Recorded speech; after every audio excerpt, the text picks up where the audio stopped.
funeral is about to begin, sir.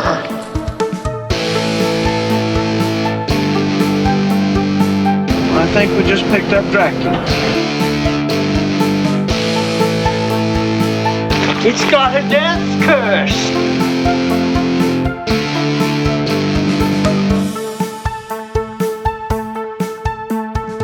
Are they slow moving, Chief? Yeah, they're dead. They're all messed up.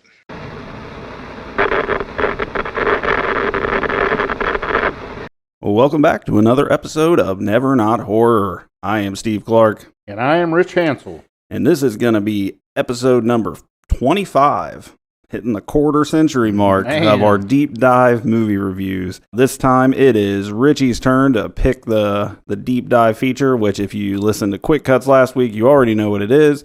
But if you didn't, Rich, what movie are we going to review today?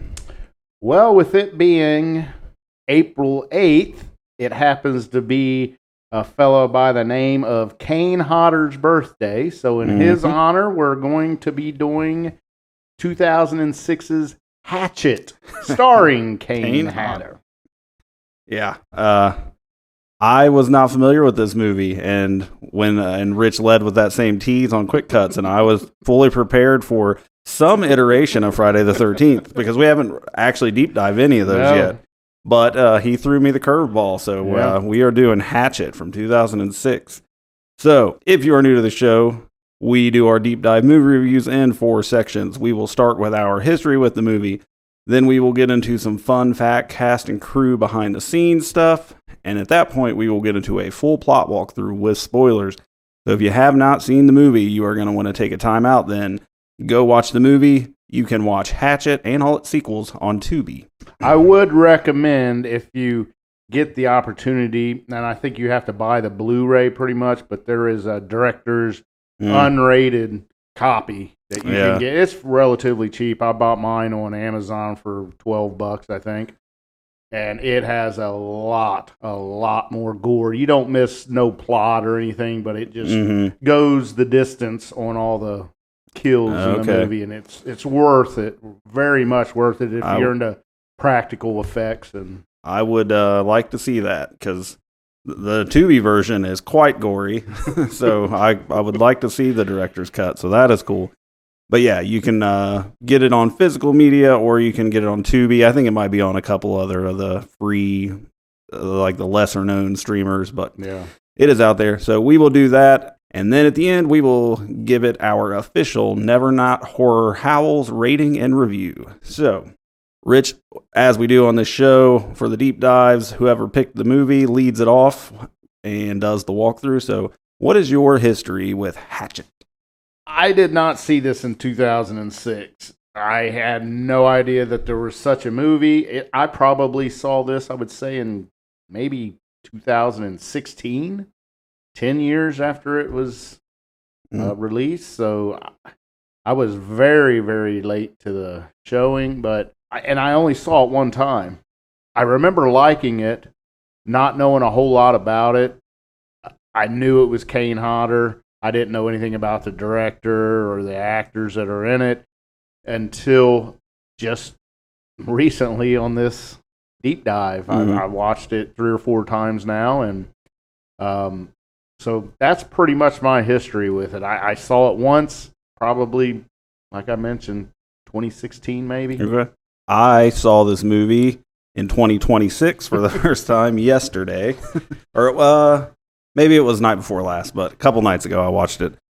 So yeah, I had never even heard of it. And then when you brought it and I was looking it up, I saw that it like has not necessarily co-stars, but cameos with some other horror royalty are involved, so that was cool. And then, so yeah, this was my first time watching, going in complete. I mean, you can tell from the title it's going to be a slasher, and it stars Kane Hodder. What else is it going to be? You're not getting like a psychological drama or anything. So, other than just what was obvious, I went in pretty blind. So this is another one. This might be the 3rd time of the show so far. Did a deep dive on a movie that I had never seen. Okay.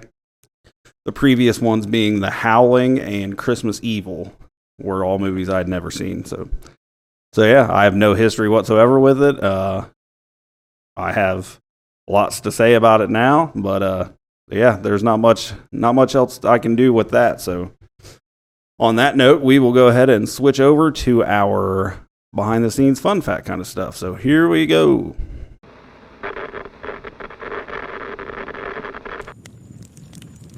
Come closer. Let's take a look behind the curtain.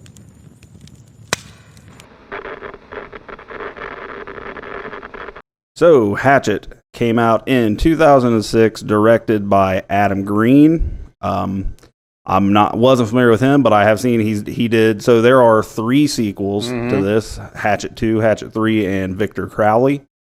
And he did all of those, and he's done he's got a fairly long list of credits to his name, but nothing major. Right. He's a pretty indie shorts and TV and some indie movies like this. So not a lot going on, but as you said, starring Kane Hodder as Victor Crowley, Joel David Moore as Ben, Dion Richmond as Marcus, Tamara Feldman as Mary Beth Dunstan, Mercedes McNabb as Misty, Perry Shin, is that how you say it, plays Sean. And then we also have some, one I did want to point out, Richard Riley, I guess is how you say that. He is the guy, I know him forever as from the movie Office Space. Is that what he was on? I knew he was on something. He's in that movie. He's the guy that gets all worked up in the interview, and he tells them, he's like, I'm a goddamn people person. And then he makes the jump to conclusions, Matt. It's like his idea to get famous. Okay. I knew him from that. I knew he looked familiar, but I couldn't pick exactly what it was. But then we also have Robert Englund in a cameo, Mr. Krueger himself. And we have Tony Todd, the Candyman, with a little cameo as well. Yeah, very nice. And there's one other that I didn't even catch it when I was watching it. I found it when I was looking at the cast. I was like, son of a bitch, that is who that was. And I don't know if you got it or not. I'll save it till we get there in the walkthrough, so it makes sense. But I'll pitch that to you. So yeah, what's your thoughts on the cast here? I think the cast was great. I like you said, I didn't know much of these guys at all, other than our Tony Todd, of course, Robert Englund, but and Kane Hodder, of course, but Joel David Moore, I think, was awesome as probably our main protagonist, Ben. And then Tamara Feldman was fair. She wasn't nothing great, played Mary Beth, but she did a good job. Dion Richmond as Marcus, he really stuck out. He was kind of our comedy guy. Yep. Very funny, had a lot of good one-liners. And then the Perry Shin as Sean, our tour guide, he's hilarious. He's good. He cracked me up. He's good. You mentioned briefly earlier about the effects being way more in the director's cut, unrated version or whatever. I thought it was cool, and you can totally see it that Adam Green, the director, had a no CGI rule for post-production. Yeah. So there is no the only CGI they used anywhere was to get rid of camera wires or anything like that. But all the gore effects and all that stuff was completely practical. So that's cool. I mean, to throw back to the way it used to be. Yeah, he's a big just 80s slasher fan, really. And this is kind of a like me or you, being able to make a movie, and it's really fun to see that. Now, I'm gonna tread around this one lightly because it kind of spoils something later. But have you seen any of the sequels? I have not. I have not either. But there's a note here that says if you watch the first 3 Hatchet movies in a row, if you could watch them without the opening and end credits, it would be one uninterrupted storyline. They pick up immediately from each movie, which makes sense. Yeah. For at least for 1 to 2. But apparently from 2 to 3 is the same way. So so that's cool. I mean, they're several years filming apart, but I can't say any more about it right now without spoiling things. So we'll come back to that. Another one here. This movie was the last production to shoot in Louisiana before Hurricane Katrina hit. Oh, really? I didn't realize that. Yep. With the Blu-ray, you can also watch with director and cast commentary. Yep. And I did watch that one time, and it was really funny. Those guys are really good together. They're still all real good friends.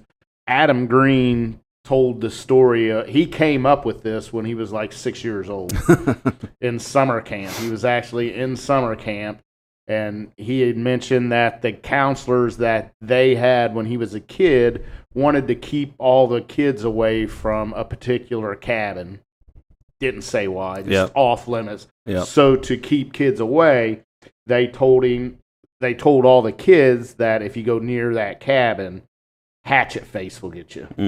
And it kind of spooked the kids, but him probably he's a director and an actor, and he's probably got some ideas rolling around his head even at a young age. Yeah. So he did not like the fact that guy just left it at that. So he thought of a backstory to go with it, and he told all the other campers that night, and it scared the hell out of them all. And he came up with Hatchet and Hatchet Face and Victor Crowley that night. Wow. And they they called his parents and said, we may have to send him home because he's scared. He's fucking up all the other these kids.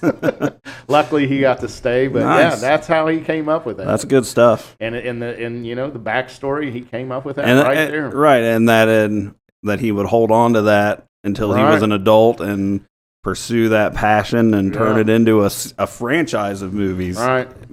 Be as they are, like me being the horror fan that I am, I'd never even heard of this. So, what about budget? Budget on this was kind of hefty, I think, but not really when you think of practical effects. That's what I was assuming it was going to be pretty decent. But when you think about the practical effects, it's really not that much. But it is $1.5 million.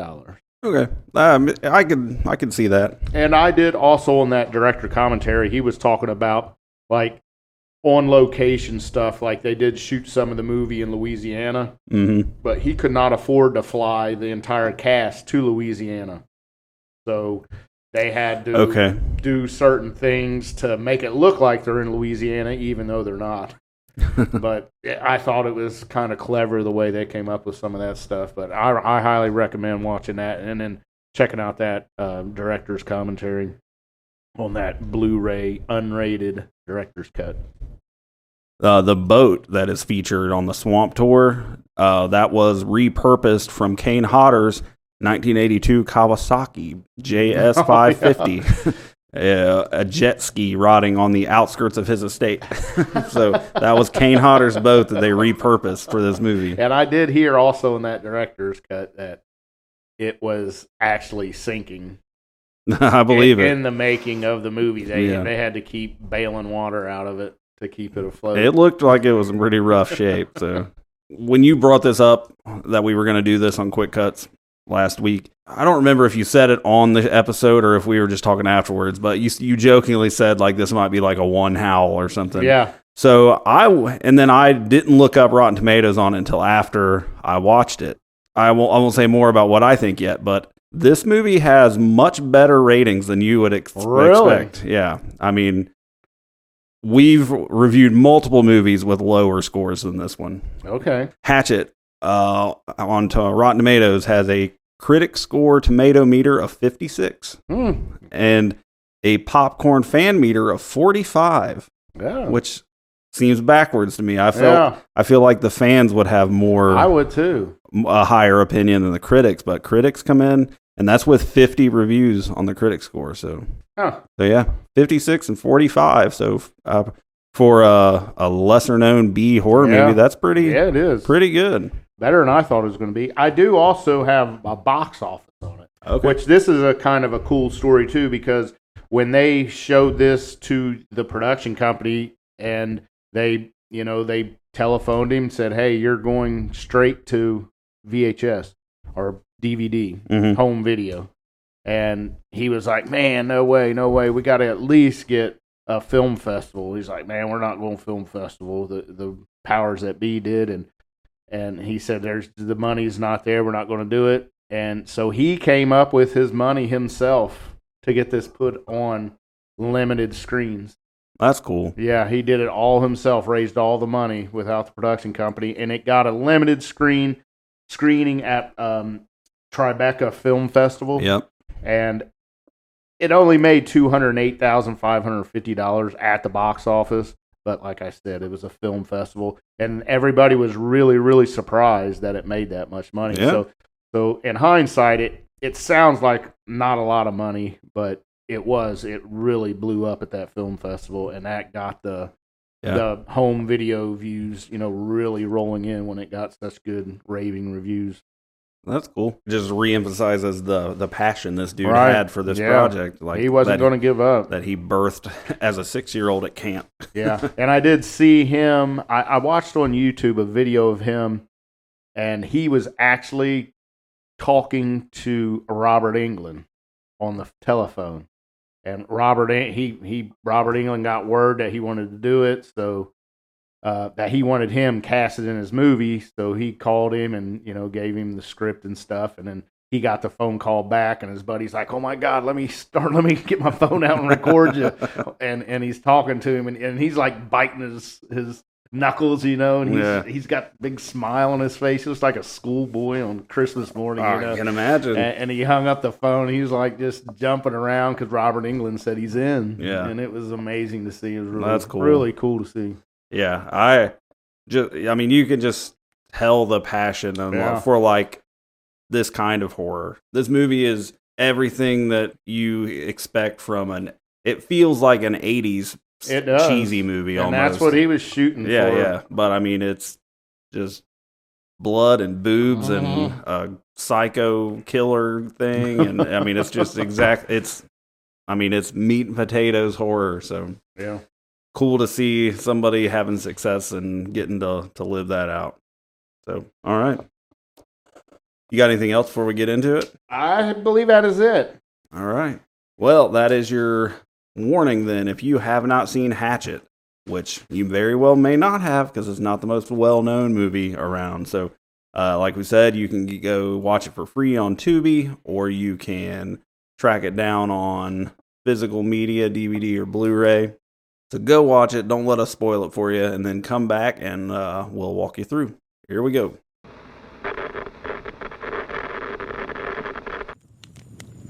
Last chance to turn back.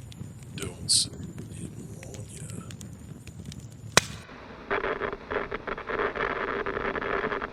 All right, Rich. This is your pick, so you do the honors and kick us off. Walk us through Hatchet. All right. Hatchet opens up in a swamp at night with a father, played by Robert Englund, yes, Freddy Krueger, and his son, who seems to be in his probably late teens, early 20s. And the dad is pretty much, Robert Englund's character is pretty much an asshole. He's just all over his son, just belittling him. And the son wants to go home, and he's cold, and they're on a rowboat alligator hunting. Mm-hmm. And the son wants to go ashore to take a leak. So while the son gets off the boat, the dad hears what he thinks is like a big alligator. Yeah, there's supposed to be, I think he says there's like a 12-footer out here Yeah. that he's trying to catch. So the son gets off the boat and goes take a leak, and he says, "Hold still, don't move. I think she's here." And then it goes quiet, and the son's yelling back to his dad, "Hey, what's going on? What's going on?" Well, he finally he walks back to the boat, and he finds his dad dead. Mm. He is in the boat, and he's just all tore up. Yeah. And then as he turns around, the son gets attacked and killed. And you can see it's a human-shaped form. You see actually a hand go through his chest and pull his heart out. Now, I don't know if that was in the unrated version or if that was on the regular. I don't remember. Because he actually just puts his hand through his chest and pulls his heart out, and then he dies. I honestly can't say if they show all that or not in the Tubi one. That is our soft opening. But yeah. So we start credits rolling. Before you go, the son is the other person. Okay. That do you know who he is? I don't. The son is played by an actor named Joshua Leonard. Does that name ring any bells? He played in a movie under that name because it was supposed to be real, and we did a deep dive on it. That's Josh from the Blair Witch Project. Are you kidding me? Yeah, that's him. Is Josh it really? Leonard, yeah. Wow. The one that disappears, the camera guy. Josh. Yeah. Did you realize that right away? No, I didn't know it at all. Okay. I didn't catch it because he's all hairy and grungy looking, so I didn't pick it up. But then when I was looking through IMDb at the cast and the trivia and stuff, it didn't even have that in the trivia. I just saw it in the character, the cast thing, and I was like, "Holy shit!" Because in the picture on IMDb, he looks like himself, and like that's Josh from the Blair Witch Project. So another, to me, horror royalty. Not nearly on the level of Robert Englund and Kane Hodder and Tony Todd, but that is awesome. Yep, that's Josh from the Blair Witch. All right.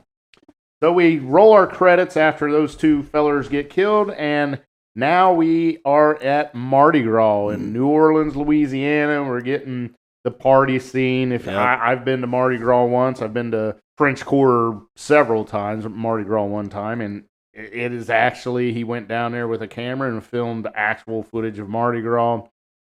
Few extras in there, you know, but we're introduced to our two of our main characters, and it is going to be Ben and Marcus. And through dialogue, we learn that Ben is recently broken up with his girlfriend, and he's not in the partying mood, but the group he is with is, including Marcus. Did you catch that? I didn't know it at the time because I didn't know what he looked like, but one of the friends in the group is Adam Green, the director. Yes. Yeah, I saw that. I don't know which one, but yeah, I saw it in the trivia that he was one of the guys. Yeah. So Ben tells the other fellas that he's going to go on a haunted swamp tour. He's not in the mood to party, and they can stay and have fun. He insists, but Marcus decides to go on the tour with Ben so that Ben is not alone in his sorrow and sulking. Yeah. He doesn't want to go, but he doesn't want his buddy to be all by himself. So. He's not happy, but right. Yeah.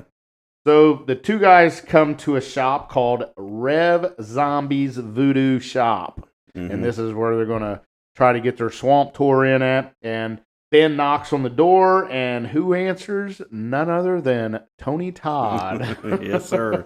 The Candy Man. And he is, he's got a star on one of his eyes. He's got the big top hat on. He's really funny looking. And he is Rev Zombie.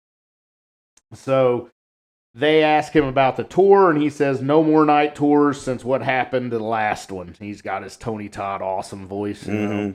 Ben asks, expecting this haunted story is, why they can't do night tours anymore. And he tells this story, and it's kind of tense, and he's telling the story in his Tony Todd voice, and he ends up pretty much just saying that this guy bumped his head and he got sued. It's this big tense, like something terrible's going to happen. And it's like, and then he fell and he sued me for negligence. Yeah.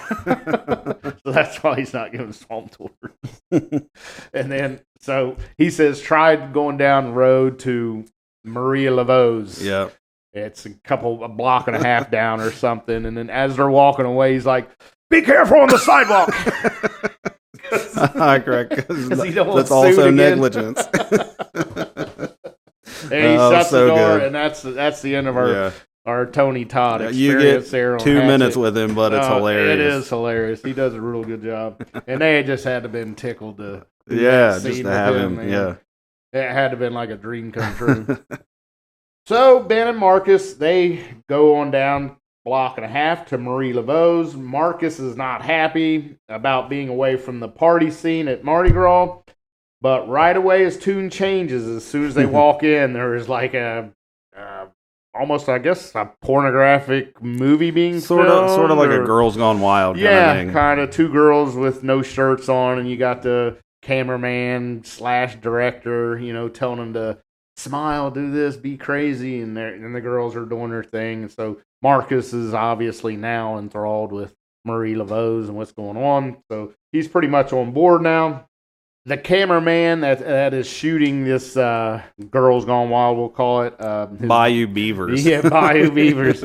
His camera dies, and then through dialogue, we find out that these girls are actresses, and they want to be big-time actresses, but they're doing these crappy little booby roles. Yeah. And they don't like each other neither. So they're not friends. Yeah. But the director says, if you're never going to make it to the top if you can't get along. So they get along.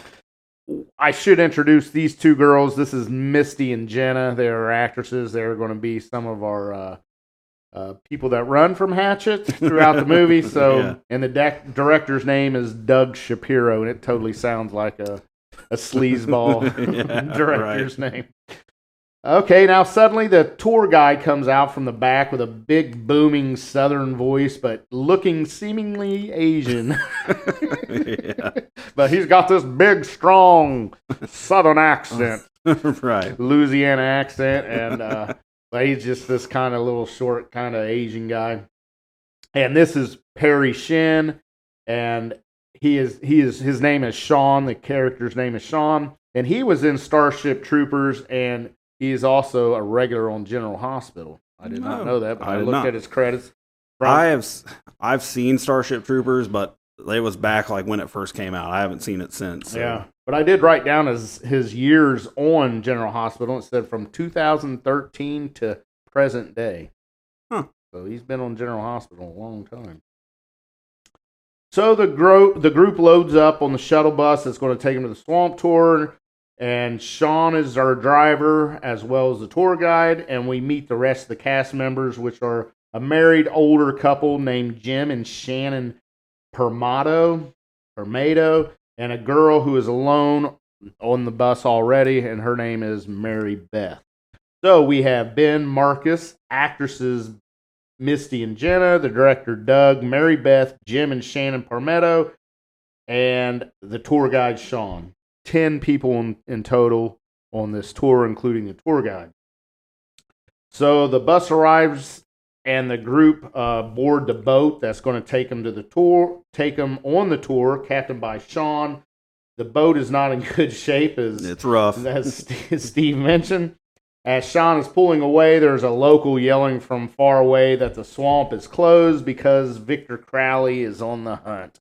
And of course, the people taking the tour are, what's he saying? And he's kind of far away. Oh, don't worry about him. He's just a local. And he drinks his own pee. And that was a funny scene because he finally gets the boat started and they pull away, and it goes to the guy that's trying to warn him not to go out. And he pulls out this little... It's a pee jug. Yeah, it's like from a hospital. He takes a drink of his own pee.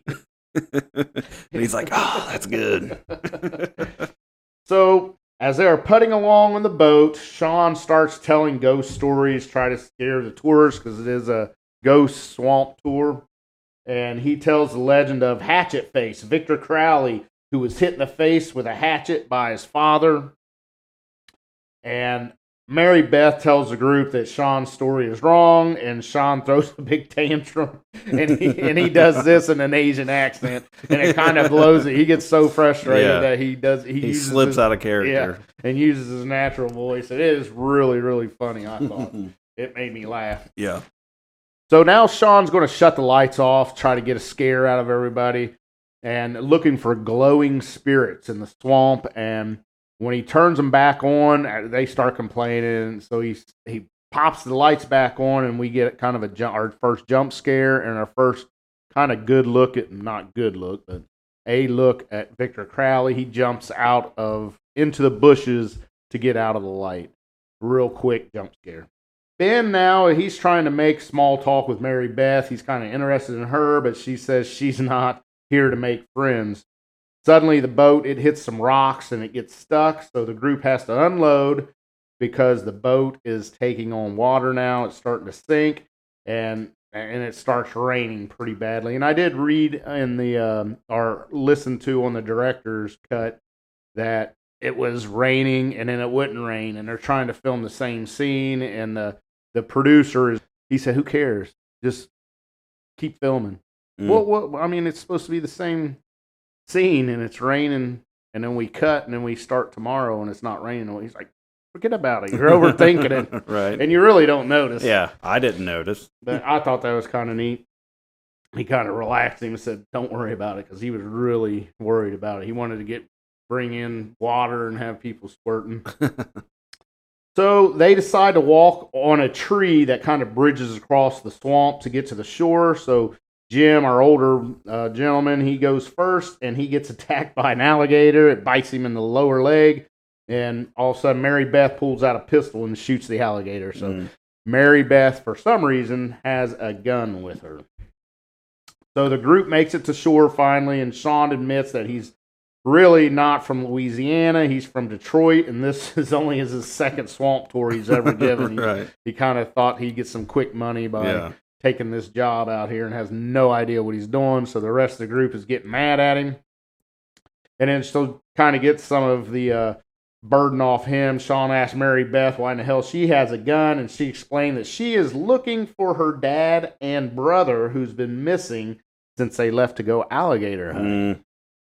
And that would be our Robert Englund character and his son from the beginning of the film. Yep.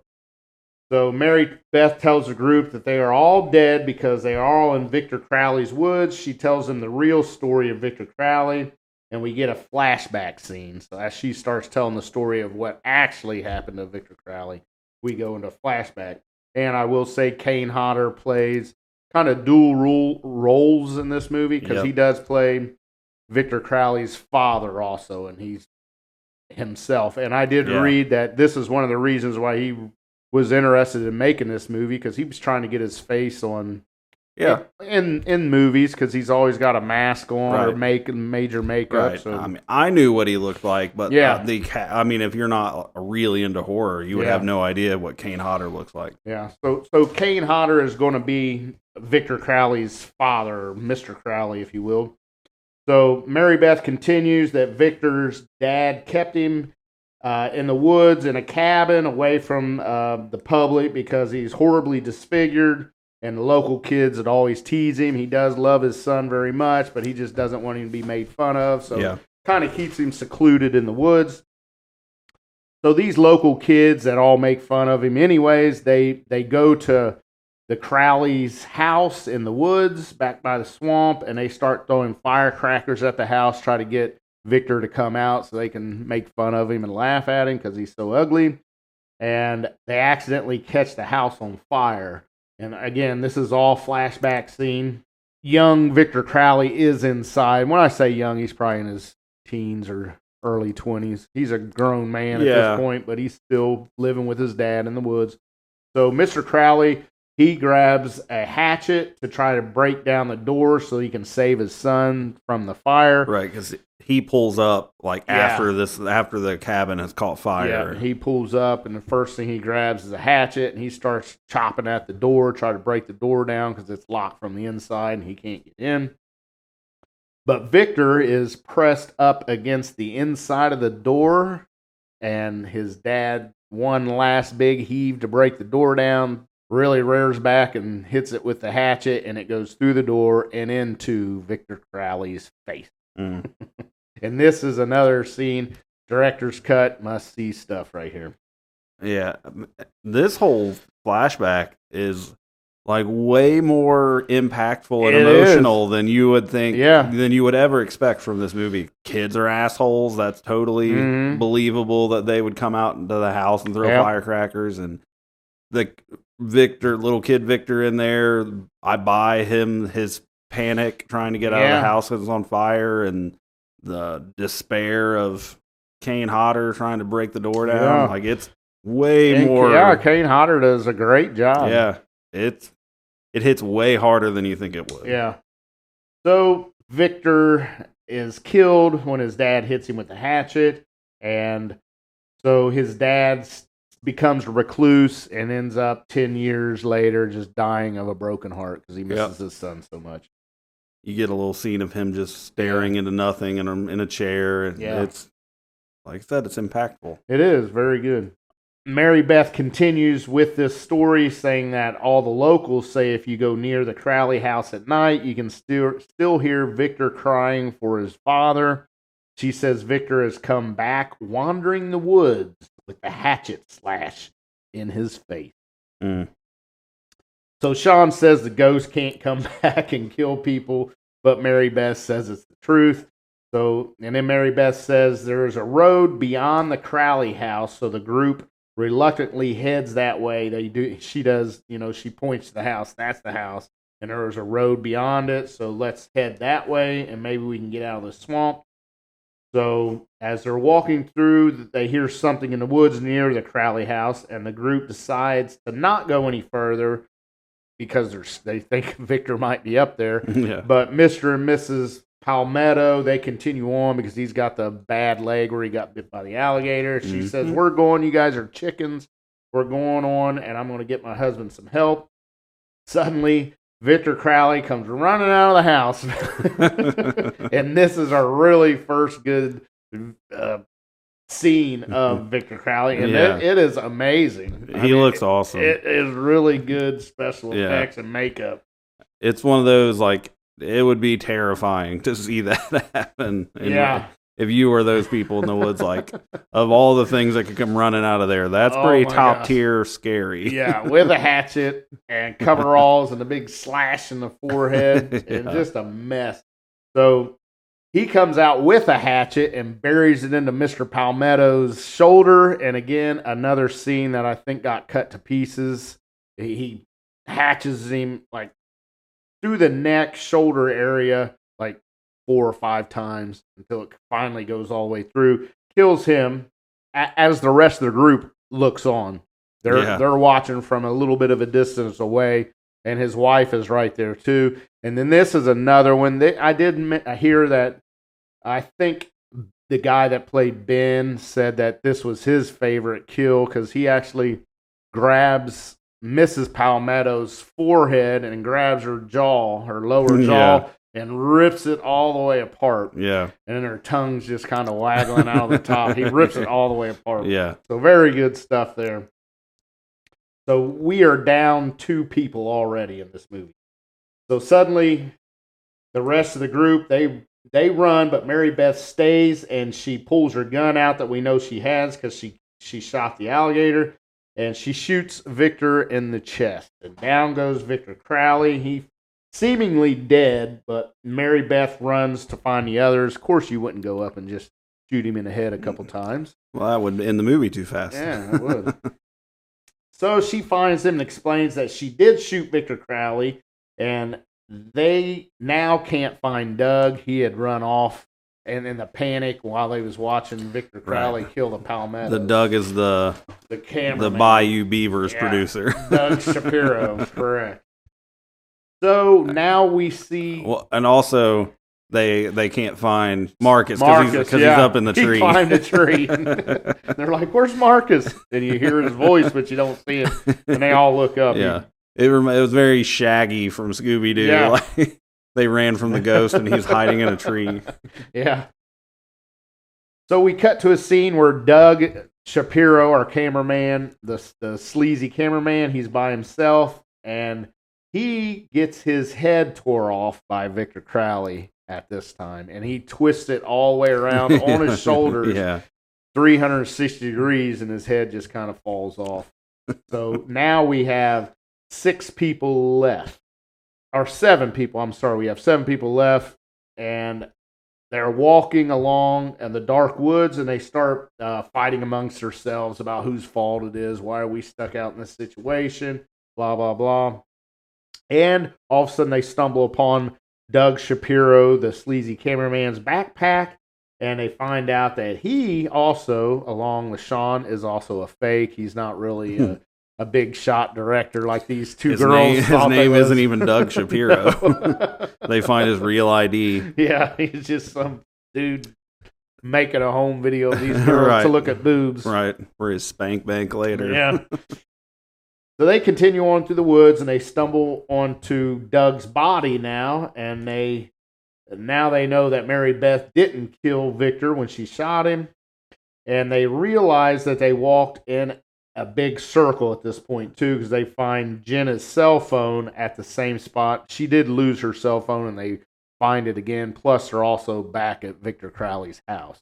So they realize, shit, we just walked in a big circle. I don't remember if it's here or if we passed it already, but they play up the one girl, the blonde one, being Jenna being really dumb, the cliche dumb blonde. But there's a funny thing where she's arguing with the other girl about whether cops and police are the same thing, because she's insists that they're not the same thing, and that if she calls the police, that they'll send the cops. Yeah, she's like, they're not the same people.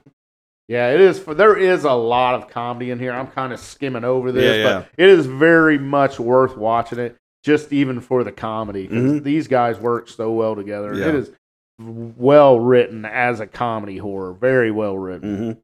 So they do find the cell phone, Jenna's cell phone, but of course there's no service out there. They're trying, though. They're giving it hell. And they do get in, like Steve mentioned, the police and the cops. And she can't imagine that it's the same person. It's pretty funny.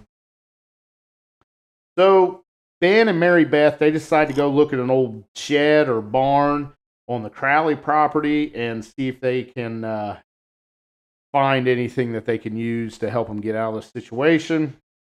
And in this shed, they find Robert Englund's body and her brother's body. So now she finds out that her dad and brother, and that is why she came on this tour. I think I failed to mention that. No, you said it. Oh, did I? Yeah. Okay. So she gets upset, and we have a little crying session there, and then we get back with the others. We see Misty, Marcus, Jenna, and Sean. They're trying to figure out what is in this particular bush. And it's kind of a funny scene, isn't it? The dialogue here, and it kind of gets your mind onto this bush as the viewer of the movie, and you're watching this bush, wondering what's in it. You hear some noises, and you see the bush shaking a little bit, and then all of a sudden, from behind the other side of the screen, Victor Crowley jumps out, and he has an electric belt grinder or sander, I should. Electric belt sander, right? And he holds it right up to, I think it's Misty, the brunette girl, to her jaw, and sands her jaw off of her face. It's so bad. Is so gross. So suddenly Ben comes running out, and he has a shovel that he found in the barn, and he hits Victor with it, and he drops the sander, falls over. Victor gets up, he picks up the shovel and swings it like a bat and right at Sean, and cuts Sean's leg off with this spade shovel. Is pretty neat. So Sean goes down, and then he puts the shovel to his throat, kind of like he's going to be digging a hole, and he puts his boot on the top of the shovel and pushes down, and the head pops off. Sean's head pops off. That was a pretty good scene too. He then turns his attention to the still alive Misty, who has her jaw sanded off her face, and he picks her up over his head, and because he put the shovel into his neck, of course it stuck into the ground. The handle was pointing up. He picks her up and slams her over the handle of the shovel and kind of impales her on this shovel handle, and he's pushing her down. She won't go down quick, so he's forcing her down. Yeah, forcing her down with 3 or 4 shoves. So this is going to leave us with 4 people left. Just like that, we're down to Ben, Mary Beth, Jenna, and Marcus. Mary Beth says that they're all going to die. Suddenly, Victor jumps out, but Ben is able to stick him with a pitchfork in the side, and they all get away real quick. So Ben decides they have to fight back, that we got to make a plan here. We're all going to die if we don't do nothing, so let's fight back. He says that he saw some gas cans in the barn, and they, soak him with gasoline, and we got a Zippo lighter here, and we'll light him up. Yep. So Ben heads to the barn by himself to go get the gas cans, and at this time, Jenna gets separated from Mary Beth and Marcus, who are trying to lure Victor to them so Ben can get to the barn. So they're kind of, come on, Victor, you big pussy. Yeah. And, Marcus being his smart-ass self. Finally, at the barn, Ben finds the cans, and he's kind of leaned down, getting ready to pick them up, and he's hitting the back of the head with Jenna's head. So she was the only one killed off camera. Yes. So we didn't get to see how she died. She got separated. Next thing you know, her head's come rolling in at Ben, and then the whole body hits him And they said that was like a 30-pound weight, and they actually did throw it at the actor, and he was like, "Oh my god!" And so his reaction in the movie is actually real. Pretty authentic. Yeah. So now we're down to 3: Ben, Mary Beth, and Marcus. And just as Victor is about to kill Ben with the hatchet, he comes running in. Mary Beth puts kind of a handheld garden claw. You know what I mean? A little handheld. Yeah. She puts that in the back of Victor Crowley's head. And Ben starts soaking Victor with the gas, and he throws the Zippo lighter on him, and he goes up in flames. And this was actually Kane Hodder. You know, he's also a stuntman. Yep. So, and they did mention on the director's cut, the commentary, that it was one of the neatest things that they ever saw. And they were so worried about Kane Hodder being hurt. But of course he wasn't, obviously. Yeah. But just such a professional, man. I think he really is as a stuntman and just an actor. So all of a sudden now, with their luck, it starts raining and puts the fire out on Victor Crowley. Yeah. And instead of finishing the job off with something else, they run away because it's in the script. Exactly. We've got some more runtime we got to fill. So the 3 surviving members, they run into a cemetery in the middle of the swamp here. And as they're running, they follow the cemetery fence, trying to find a way out. And Ben says, "Let's just follow this fence till we find an opening." But Victor jumps out, and he starts chasing them through the cemetery. And again, on the director's cut, they mentioned that there's actually only 3 stones in this. There was 3 mausoleums in this cemetery they shot this scene in, and then they put 4 fake stones in there, and that was it. Oh, okay. And as they're running through the cemetery, they're just using those same 7 stones over and over again. Okay. But it looks like they're running through a big cemetery. Yeah. I did see in the trivia notes that some of apparently all of them really, names of the cast are on the cast and crew. I think the director's name is on one of them, and yeah, that's pretty neat. So Victor catches up to him as they're following this fence, and this was a pretty gross scene because he gets Ben down. He's kind of laying on top of him, and he opens his mouth and lets out this big roar, and this drool just drips down into his mouth, into Ben's mouth. It's so gross. But they managed to get away after a big fight ensues. She kind of kicks him. Mary Beth kicks him off. So just when they think they're getting safe and getting away from Victor, he jumps out again and he grabs Marcus and he rips his arms off from the back. That was pretty intense there. So Ben and Mary Beth, they run away and they're out of breath. So they stop, and in this scene, he stops and starts throwing up. And again, in the director's cut, he said that I really wanted to throw up, so he did the old finger down the throat thing to get this scene. So it's really him vomiting. Yeah. So they get to the swamp now, the actual water part of the swamp, and they're trapped. They can't go no further. And Victor throws, he brought a piece of a rod or a cemetery fence post, and he kind of javelins it, and it lands right on Ben's top of his shoe. So he's kind of pinned to the ground now by this fence post, and he's stuck. Mary Beth's right behind him. She's trying to pull the post off. So Victor starts charging, and as he's charging, Ben's kind of angling the fence post down to try to get Victor Crowley to run in and impale himself on that fence post, and he does. Victor Crowley gets impaled by the fence post, and as he's dying, it looks like it's kind of over, and it's showing their 2 faces are right next to each other, and then he lets out one big blast breath, and it's all blood, and it blows into Ben's face. Pretty gross there. And so Ben and Mary Beth, they get away, and they find their dad's rowboat. They get in, and they start paddling away. So the soft, happy music, just reminiscent of Friday the 13th, Part 1. The slow music's going, and they're on the boat, and they're talking and kind of getting the You can tell there's some feelings between the two. And then all of a sudden, Victor reaches up out of the water and pulls Mary Beth into the swamp. Down she goes, and you see struggle under the water, underwater camera work here. And as she's struggling, she sees Ben's hand reach down to try to reach down and help her. And she's reaching up and trying to get it. And finally, she grabs his hand. And when she's pulled up, it's actually Victor Crowley holding Ben's arm, which is now severed. Ben is in the boat with his arm ripped off, and Mary Beth lets out this scream, and that's the end of the movie. Very abrupt. Just like that, over. Like, yeah.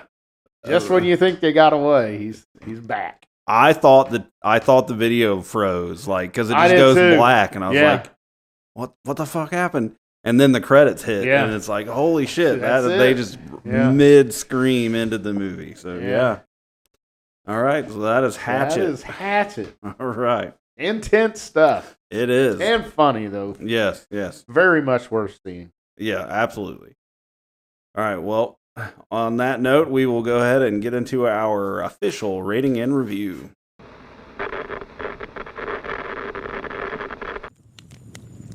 Now that we've seen what there is to see, how many never not horror howls will be given?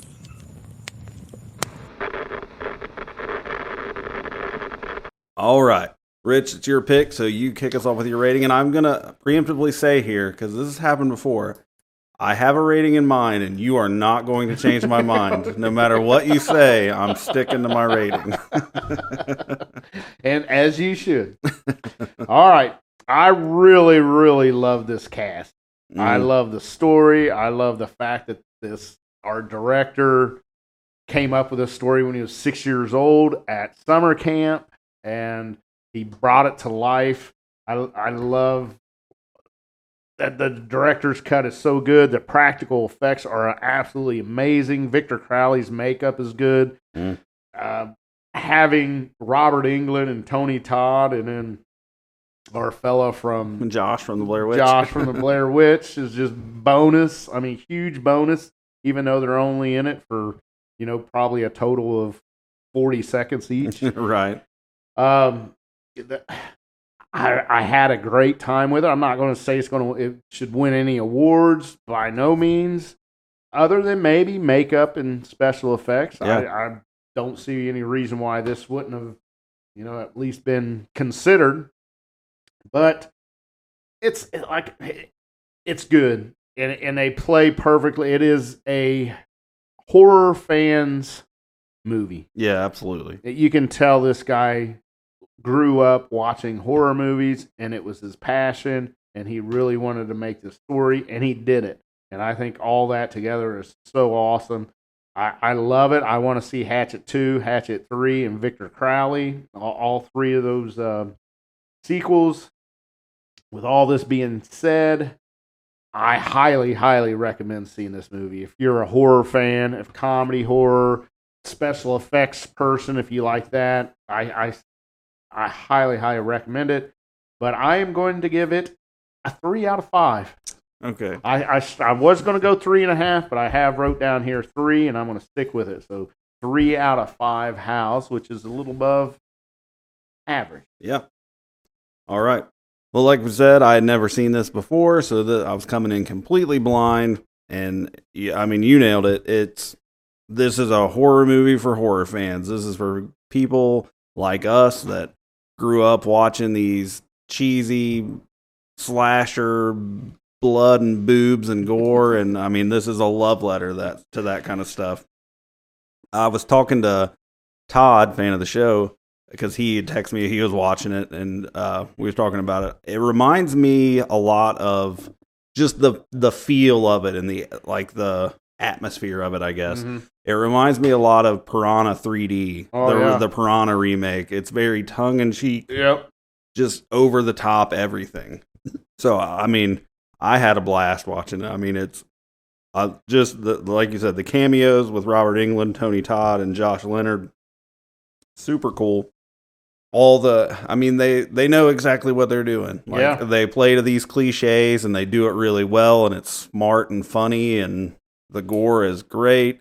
That, like I said, that flashback scene of what happened to Victor Crowley and Kane Hodder, like, being so believable as a father in this situation. I mean, it's so good. It was really went above my expectations. And I was coming into it because you said this might be a 1 star. Or a 1 howl. And I didn't have the bar set very high going in, but then when I saw it, I was like, man, this is a good time. This is like we talked about with Leprechaun. Like, if this was a fun meter, this is a 5 out of 5. I mean, this movie is a blast to watch. And like you, I will absolutely watch 2, 3, and Victor Crowley. I'm absolutely gonna watch the rest of them, especially now from reading the notes, knowing that 2 apparently picks up mid-scream from the end of the first one, because that abrupt ending got me. Like, I mean, it was just like, what the fuck are we doing here?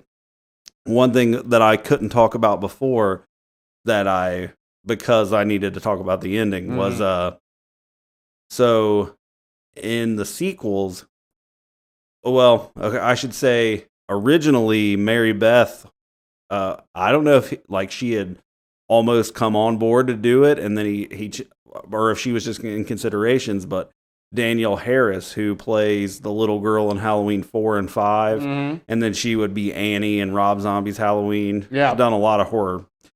She was lined up, like, kind of pointed out to play Mary Beth. And Adam Green, the director, decided that he didn't, or I guess he was nervous about having another horror royalty kind of person in the lead like that. So he decided to go with somebody else, with the actress that we have in this movie. But he changes his mind, and she is recast, and Danielle Harris plays her in 2 and 3. Are you kidding? No, yeah. So she must make it. So yeah, I mean, spoiler for the movie neither of us have seen yet, but apparently she survives this attack at the end of the movie, but she is played by Danielle Harris in 2 and 3, so she survives the second movie too. But so that's cool. But yeah, anyway, just a really fun movie. I mean, this is what horror is about. This isn't your Midsummer and Hereditary horror. This is just mindless, fun slasher horror. And I love everything with the cameos and just Kane Hodder and all the stuff. So really good time. And like I said, I have a rating in mind, and what you said was not going to sway me, because sometimes it does in the past, but I wasn't going to let you do it. And the rating I came here with in mind is also a 3 out of 5 howl. Nice. So we are in agreement. 3 out of 5. Really good. I mean, if you like that kind of horror, and if you listen to this, you probably do, then definitely check it out. I'm excited to watch the sequels. I also wanted to mention, I thought of this. If I would have seen this freshly when we was doing Horror by the Decades, 2000 to 2010, this would have made it. I think so too. I think something would have got knocked off from this, but it had been so long, I totally forgot about it. But thinking back now, this would have definitely knocked something off. Yeah, and that's what's fun about doing just this podcast in general. Like, these movies that we've never seen, that one of us hasn't seen, and then you see it, and it's like, just the encouragement at times to watch something that instead of watching the same old stuff over and over again like we do. Yeah. I've seen so many movies throughout this podcast that I had never seen, and stuff that's just become like just all-time favorite stuff, like just really, really good. And multiple, I mean, well, maybe not multiple, but I've seen things now that would have made a Horror by the Decades list, like The Sentinel from the 70s. I saw that movie after we did our 70s list, and that movie would have made my list, because that's a crazy movie. It is. But yeah, I agree with you. This would definitely make a top 13 of the 2000s. All right, very good. Well, that will do it for our coverage of Hatchet from 2006. And I suspect on future episodes of Quick Cuts, we're going to talk about how we watched Hatchet 2 and 3 and Victor Crowley, because I'm definitely excited to do it. When Todd texted me about it, he was halfway through Hatchet 3. Was he really? Yeah, so we'll see. But So if you enjoyed the show, please like, rate, review, do what you do, and tell your friends about Never Not Horror. If you want to follow us outside of the show, you can go to youtube.com and search for Rich Hansel and find his channel. You can go to steveclarkbooks.com and find my books and all the links to everything there. There's no links to the audiobook, but because I haven't updated the website in forever, but if you go to it's pretty neat because if you go to the Amazon page for The Doors of Chamberlain, it has the paperback, the ebook, and the audiobook are all selectable there. So that's cool. Cool. So you can do that. Now, some future planning here for an upcoming milestone episode. So if you follow the show really well, which I think we've got kind of our cult little group of minions that listen, but the end of April will be 1 year that we have been doing Never Not Horror. So it'll be our 1 year anniversary episode. And at the suggestion of Todd, fan of the show, we mentioned this a while back on one of the quick cuts, but we are going to do, and it'll be kind of an ongoing every anniversary thing, we're going to do Never Not Horror Hall of Fame induction ceremony. So, and we have now outlined how this is going to work, and I'm really excited about it. I am too. So here's the setup. Every movie that we have deep dived in that year, we look at our rating for it.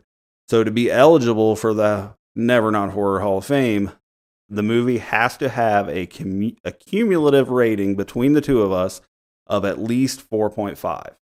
So as of now, there will be one more deep dive review before that episode. So there's one more potential add-on. But as of now, there are 9 movies that have had a 4.5 or higher cumulative rating. So those movies make the ballot for the Hall of Fame. And then, so what we're going to do is each year, 4 movies will be inducted into the Never Not Horror Hall of Fame. And the way we're going to choose those movies is myself, Rich, and a panel of Hall of Fame committee members are going to fill out, they're going to rank those 9 movies, and 10 if the next deep dive were to rate that high, in order of least favorite to least favorite. And then we're going to assign points to each one of those. So if there's 9 movies, your number 1 movie gets 9 points, your number 2 gets 8, so on and so forth. Then when all the ballots are in, we will add those up, and the 4 movies with the highest scores will be inducted into the Never Not Horror Hall of Fame. Yes. It's going to be I'm really excited to do this one. I got some audio stuff I'm planning to throw in. It's going to be a good time. So really looking forward to this. One thing I thought about, and I didn't consult with you yet about this, but I'm sure you're fine with it. In the event of a tie for the 4th movie, say we have 3 movies get the top 3 scores, and then there's a tie for the 4th movie. In the event of that, the first tiebreaker will be if one of those 2 movies had a higher cumulative rating between me and Rich. Okay. If they did not, if they were the same, then I think it's only fair that the tiebreaker be our decision. You and I will just make a call on which one we want to give it to. So that's how that's going to work. So here's where you come in, listeners. So we need a committee we need our Hall of Fame committee. Just like baseball, we need a panel of voters. So if you are interested in being a Never Not Horror Hall of Fame committee member, I need you to reach out to me or reach out to Rich. Let us know that you want in. We will send you the list of movies.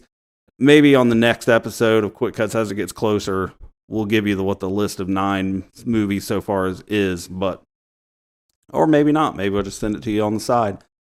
I have already presented it to Todd, and he happily accepted. So as of now, our committee is 3 people. And I've got some people in mind, but if you're a fan of the show and you want to contribute and help us pick which 4 movies will make the Hall of Fame, reach out to us, let us know.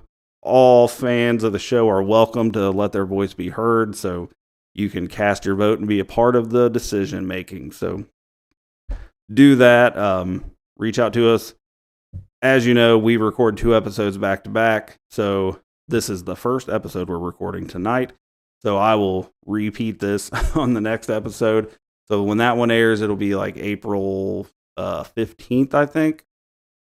So those two will be like if you want to get in, you need to let us know. Yep. And then after that, we'll be recording the next deep dive, and then it will be the anniversary episode. So I'd like to get at least 5, 6, 7. Yeah. Maybe, I mean, as many as we can get, but at least 5 or 6 would be good, just to kind of even out, so it's not just us picking 4 movies. I'd like some crowd participation. So maybe we'll give a sticker out each. Yeah, maybe we'll find some way to an honorary membership.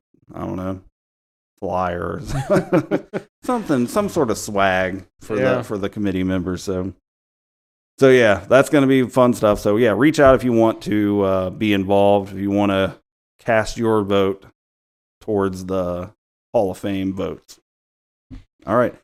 So next week will be Quick Cuts, and we are back we're closing out the Horror by the Decades with a couple more episodes. Next week is going to be, now that we have done our top 13 of the 20 teens all the way back to the 1920s, sort of. We didn't rank the 20s, but you guys know about that if you listened last week.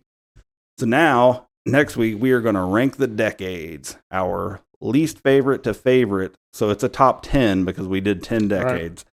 But we're going to rank the decades. So that's going to be fun. And then we'll do one more Quick Cuts after that where we do the top 13 movies of all the rankings. So basically what you're getting at that point from 1920 to 2019 is 100 years of horror. So you're pretty much, unless one of your favorite movies ever came out this decade in the 2020s, you're getting your top 13 favorite movies of all time. Horror movies of all time.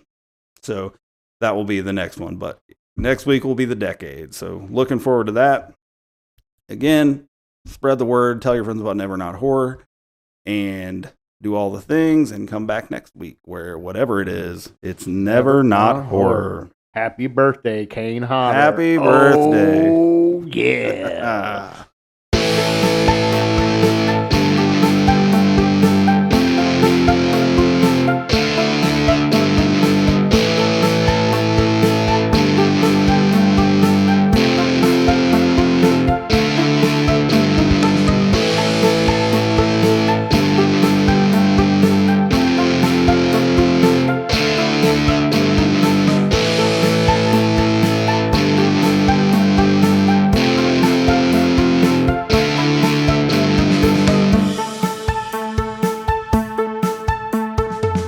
Slow moving, Chief?